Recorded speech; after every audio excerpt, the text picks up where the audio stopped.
Hello everyone, welcome to Shri with Shri. देखिए, नव नियुक्त नियंत्रक और महालेखा परीक्षक कैग के बारे में बात की जा रही है।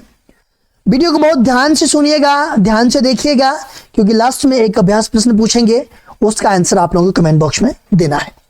तो स्टार्ट करते हैं। हाल ही में संजय मूर्ति को भारत का नियंत्रक और महालेखा परीक्षक नियुक्त किया गया है। वे गिरीश चंद्र मुर्मू का स्थान लिया।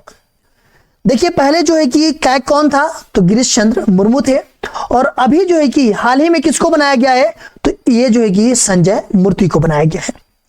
गिरीश चंद्र मुर्मू ने 8 अगस्त 2020 को भारत के नियंत्रक और महालेखा परीक्षक के रूप में कार्यभार संभाला था।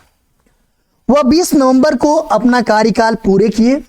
संजय मूर्ति हिमाचल प्रदेश कैडर के 1989 बैच के आईएएस ऑफिसर हैं।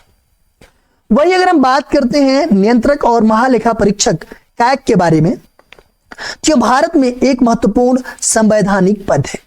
संवैधानिक पद का मतलब यह होता है कि इसका संविधान में वर्णन है।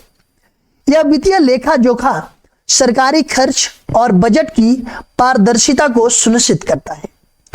कैग का कार्य भारत सरकार के लेखा और वित्तीय मामलों की निगरानी करना है। साथ ही यह सुनिश्चित करना है कि सरकारी धन उपयोग सही तरीके से हो रहा है कि नहीं हो रहा है।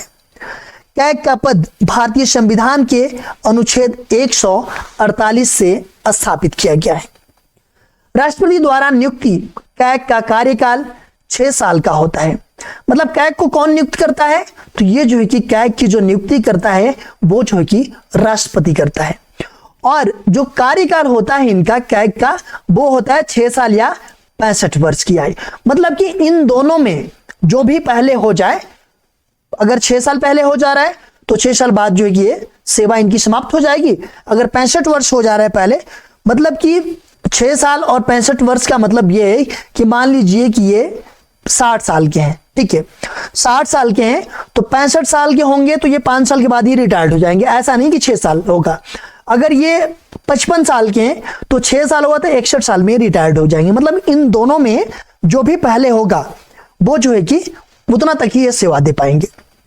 कैग को राष्ट्रपति के द्वारा नियुक्त किया जाता है। कैग जो है कि अपनी रिपोर्ट संसद को प्रस्तुत करता है। किसको प्रस्तुत करता है, तो कैग जो है कि संसद को अपना रिपोर्ट प्रस्तुत करता है, और यह जो रिपोर्ट होता है वो वित्तीय अनुपालन, खर्चों और बजट की स्थिति और अन्य वित्तीय मामलों पर प्रकाश डालती है।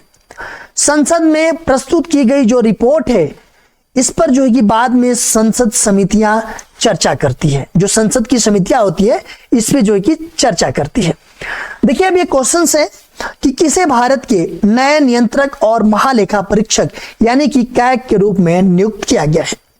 गिरीश चंद्र मुर्मू को, संजय मूर्ति को, मधुमिता बासु को, इनमें से कोई नहीं। तो इसका जो आंसर आप लोग कमेंट बॉक्स में जरूर दीजिएगा, और वीडियो को अधिक से अधिक शेयर कीजिएगा।